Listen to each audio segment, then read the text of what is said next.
Assalamualaikum warahmatullahi wabarakatuh. Semangat pagi anak-anakku sekalian. Hari ini kita berjumpa lagi dalam pelajaran bahasa Indonesia. Materi kita kali ini adalah tentang ceramah. Tentu kalian sudah tahu apa itu ceramah. Ceramah adalah salah satu jenis pidato bebas. Dan sebelum kita membahas tentang ceramah, maka terlebih dahulu kita akan membahas tentang pidato. Nah, pidato sendiri itu apa? Oke, jadi betul sekali. Pidato adalah berbicara di depan khalayak umum untuk menyampaikan suatu tujuan. Jika ada di antara kita yang berbicara di depan umum tanpa tujuan, itu namanya orgil alias orang gila. Nah, pidato ini berbicara di depan umum dengan suatu tujuan. Lalu apa tujuan pidato itu? Perhatikan berikut ini. Yang pertama, pidato itu memiliki tujuan informatif, yakni menyampaikan suatu informasi. Biasanya kalau kita ada upacara bendera atau ada pengarahan, di sini pidatonya berupa informasi. Pidato juga bertujuan untuk persuasif, yakni memberikan gambaran atau memberikan penjelasan agar bisa dipahami oleh orang lain. Dan yang ketiga yaitu argumentatif. Dalam pidato-pidato tertentu ini berupa gagasan atau pendapat, misalnya orasi atau kampanye dan lain sebagainya. Ini pidato yang seperti ini membutuhkan pidato yang bertujuan argumentatif. Dan untuk ceramah itu diselingi juga yang namanya rekreatif, yaitu pidato yang bersifat menghibur. Jadi keempat tujuan ini bisa digunakan beberapa sekaligus, bahkan keempat-empatnya digunakan sekaligus bisa. Oke, sudah bisa dipahami anak-anak sekalian? Kita lanjutkan mengenai jenis-jenis pidato. Nah, jenis pidato yang akan kita bahas nantinya adalah tentang ceramah. Di sini saya contohkan ada 5 jenis pidato. Yang pertama yaitu ceramah. Ceramah ini termasuk jenis pidato bebas. Dikatakan bebas karena di dalam ceramah itu boleh nyanyi, ya, boleh bergurau, dan lain sebagainya. Yang kedua yaitu sambutan. Sambutan ini adalah pidato yang paling simpel, sebentar, karena isinya hanya berupa permohonan maaf dan berupa ucapan terima kasih. Biasanya mewakili tertentu, misalnya sambutan kepala sekolah, sambutan panitia.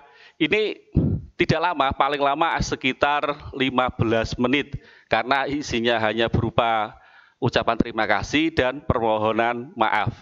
Yang ketiga yakni khutbah.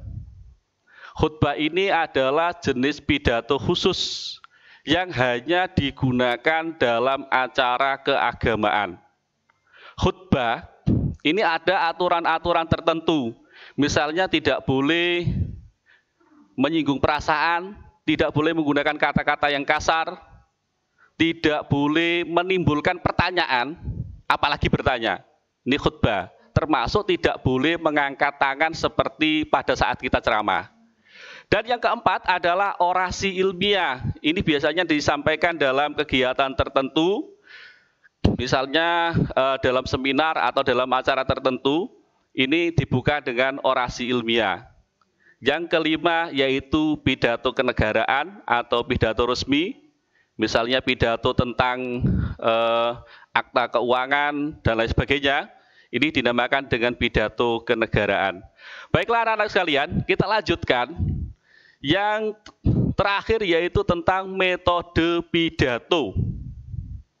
Ada beberapa metode yang bisa kita gunakan di dalam berpidato. Nah, metode yang digunakan bagi para pemula yaitu metode pidato yang sifatnya latihan. Ini dinamakan dengan metode membaca teks.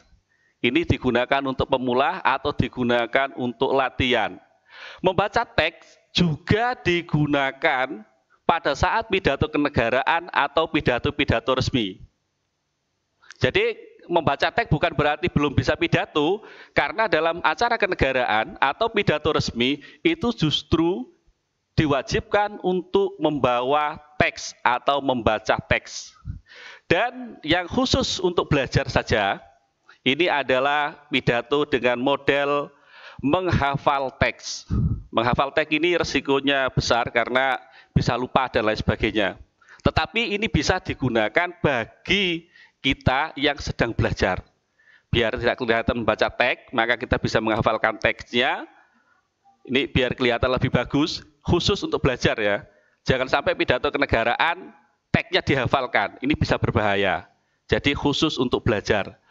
Kemudian pidato yang biasa digunakan di dalam ceramah, ini metode yang digunakan adalah metode impromptu atau serta-merta, spontanitas. Termasuk sambutan itu bisa menggunakan metode impromptu ini, spontanitas, langsung. Dan yang terakhir yaitu metode ekstemporan. Ini metode yang paling bagus di antara metode-metode yang ada. Membaca teks itu mengandung risiko tidak sesuai dengan situasi dan kondisi. Menghafal teks mengandung risiko lupa. Sedangkan impromptu itu mengandung risiko yakni pidato tidak fokus akan kemana-mana. Jadi yang dibahas bisa keluar dari tujuan yang ingin disampaikannya. Sedangkan ekstemporan ini adalah pidato yang paling bagus metodenya, yakni dengan membawa catatan kecil. Jadi yang dicatat di situ adalah inti-inti dari pidato itu. Untuk ekstemporan ini bisa digunakan dalam pidato resmi maupun di dalam khutbah. Untuk menghindari hal-hal yang tidak diinginkan di dalam khutbah itu sebaiknya menggunakan catatan kecil. Tapi boleh juga membawa teks. Ya. Catatan kecil ini kita tidak terlihat membaca secara langsung. Jadi bahasanya bisa diolah di tempat itu, disesuaikan dengan situasi dan kondisi, termasuk disesuaikan dengan audiens yang dihadapinya. Ini adalah metode yang paling bagus. Dan anak-anakku sekalian, hanya ini yang saya sampaikan pada hari ini, karena untuk ceramah disampaikan pada pertemuan berikutnya. Hanya sekedar bocoran saja, bahwa ada dua model ceramah, yaitu ceramah umum dan ceramah khusus.